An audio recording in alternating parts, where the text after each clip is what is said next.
Hey everybody, welcome to Richmond Community College campus. We're here in Hamlet.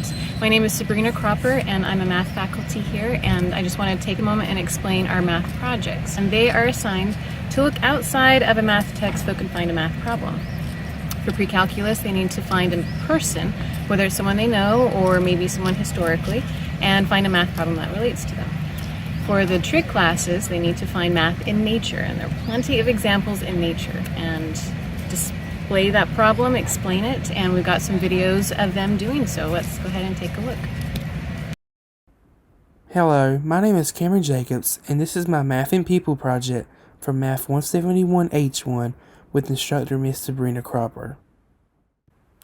So for my Math and People project, I decided to interview Mrs. Lori Jacobs, who is the co-owner of Lewis Jacobs Auto Repair in Hamlet, North Carolina.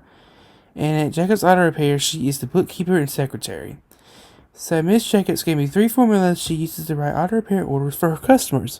S equals P plus L times H, T equals S times 0.0675, and G equals S plus T, where S is the subtotal, P is the parts total, L is the labor hourly rate, H is the hours of labor, T is the tax, 0.0675 is the 6.75% tax, and G is the grand total. So I'm going to do an example for you where the parts total P is $465, the labor rate L is $90 per hour, and the hours of labor for the job is H, which is 4 hours.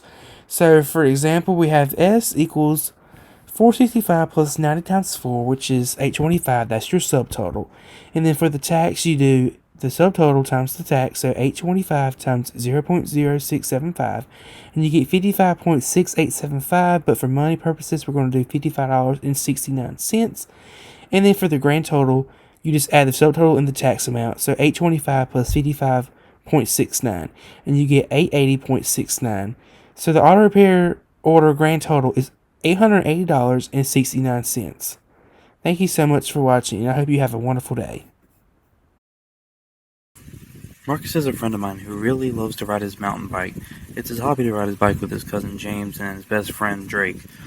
Before they bike together, they always like to meet early in the morning at a place that is equally distant from each other's house, so that they each walk the same distance. The guys live pretty close. Now with that said, James lives 13 kilometers east and Drake lives 13 kilometers north. The data stated will help them determine the best location to meet up, so that each of them will travel the very same distance to decide their point. First, they have to calculate the distance to predict the best location needed for them to meet up by using the distance formula and equate the answer. The variable given in this report is the distance d. Below is shown a graph that coordinates the distance d of how far Drake and James are from Marcus's house, and also the designated coordination of the meeting point. The meeting point is right here, Drake is here, James is here, and Marcus is here. You can see that the meeting point is equidistant, which is equal distance to one another. You would also notice that the meeting point is 2 units diagonally from the given 3 points and are equally distant from each other. You can also notice that they are 6.5 kilometers equally separated from each other. Next, I'll attempt to make an equation that shows how it led to that. To make a graph, we must know the given distance, d, that was stated, and the coordinate inside the graph to know their location and to know how to find the meeting place they needed. To calculate the distance d of the meeting point, it's first to predict the coordination of the midpoint. It is necessary in order to find the proper x and y intercept position. I chose 0 by 0. Since there is no specific given that could make an equation that would lead to the midpoint's coordination.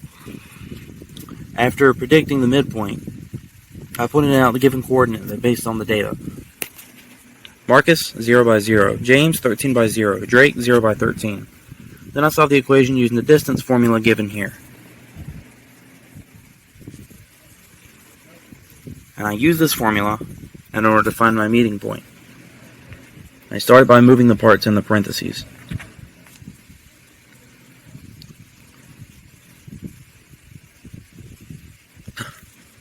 I moved everything down,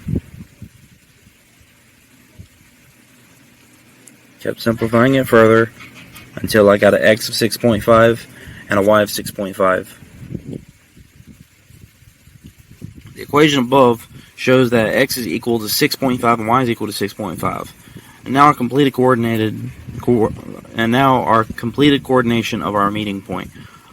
When we base the distance d of the given statement in the data, the coordination of the meeting point will be 6.5 by 6.5.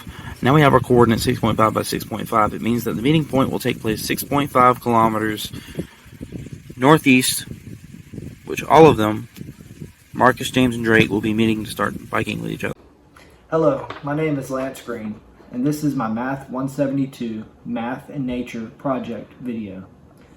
The subject of my math project was the Fibonacci sequence.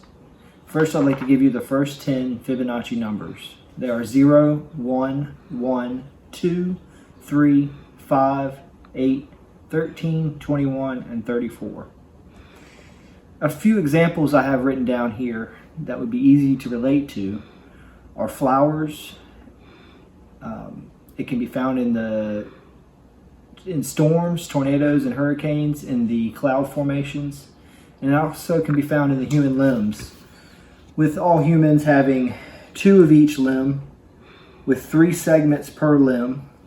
We also only have 2 eyes, 1 nose, 2 ears, and that also occurs in our DNA, oddly enough. I have a pine cone here to show the spirals in the pine cone, which are supposed to relate to the Fibonacci numbers.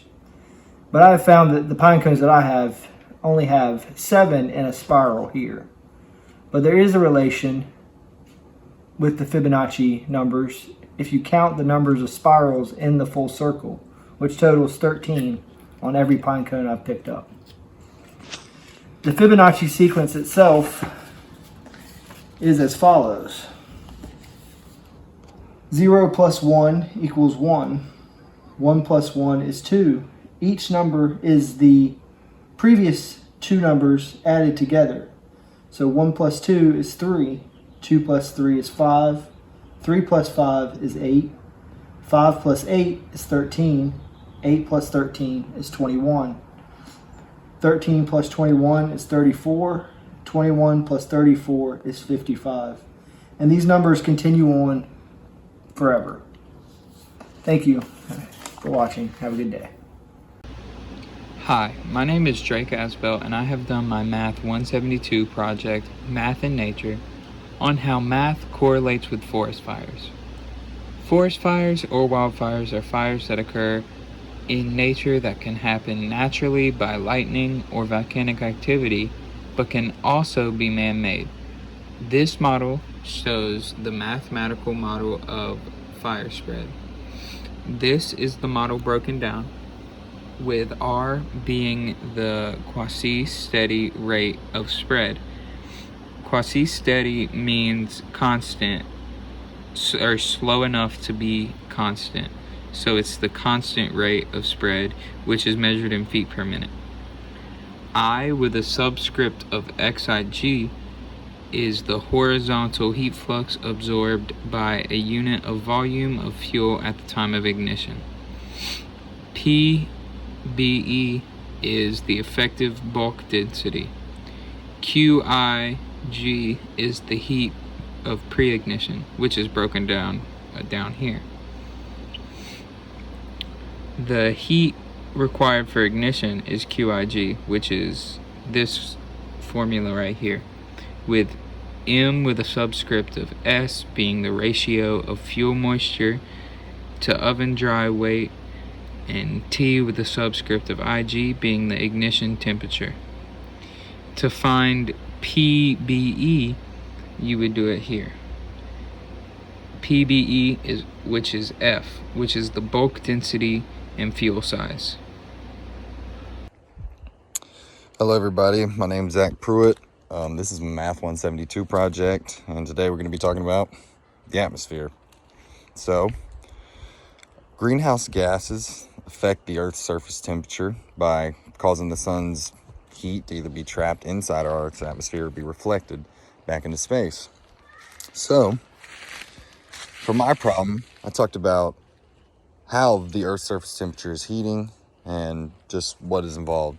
So, Earth absorbs 0.5 watts meters squared more than it radiates to space. So we use watts because it measures the amount of energy at the top of the atmosphere.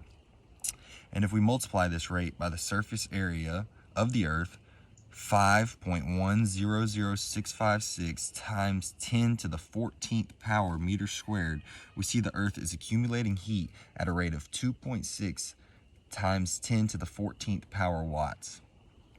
So, you're probably wondering what's the connection with math and nature? Well, I kind of looked at humans as a natural part of the ecosystem, and every day humans are releasing more carbon dioxide and more greenhouse gases into the atmosphere than we ever have, causing the Earth's temperature to rapidly heat more than it should.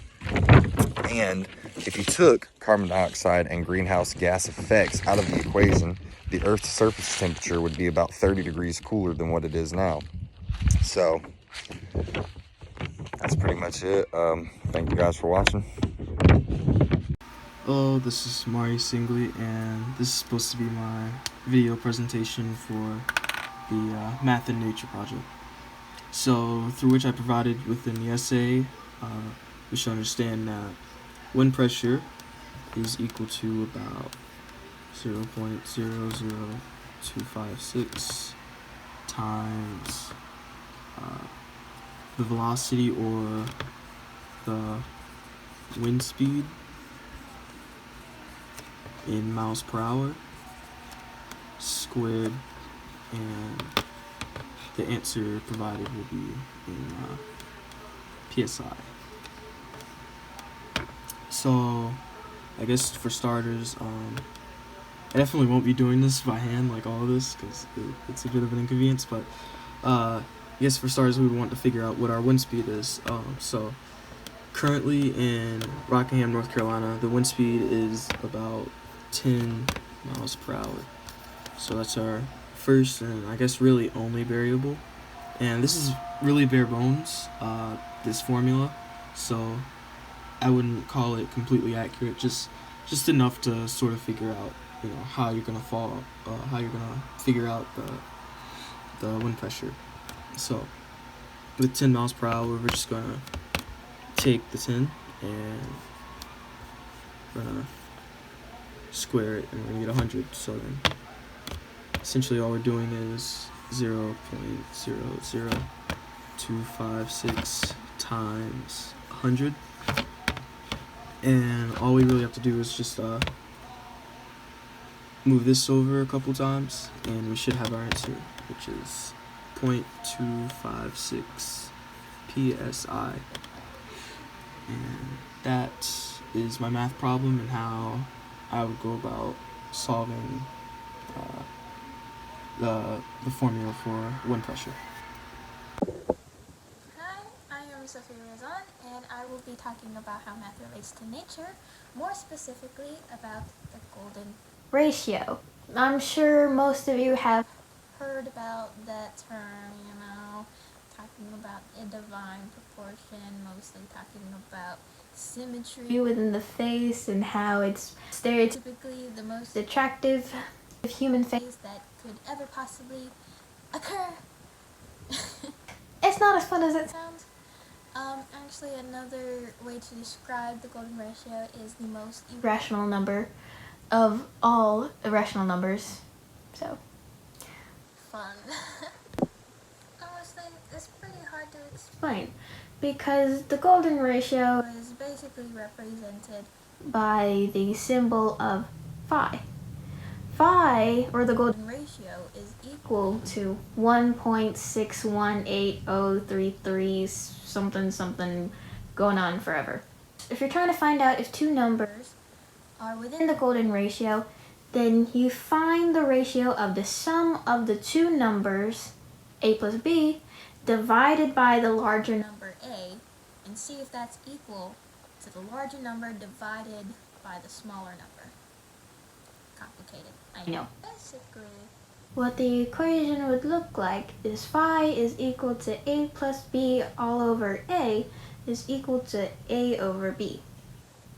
if we take a plus b all over a, we can basically say that it is equal to a over a plus b over a. So you take the equation, Break that up into a a over a plus b over a. Makes sense, because of math and algebra. You can also take that and turn it into 1 plus 1 over 5. Where you get that, honestly, I kind of have no clue. I tried to find out why that is. some mathematical. Reasoning. I just know that it's the way that it is. But You can also take phi and in the equation and substitute 1 plus 1 over phi into phi. So then you would get 1 plus 1 over 1 plus 1 over phi. And then you can substitute phi in that smaller area and then get 1 plus 1 over 1 plus 1 over 1 plus 1 over phi. It's pretty complicated because then you can keep substituting phi repeatedly over and over again for infinity, which is why it is known to be maximally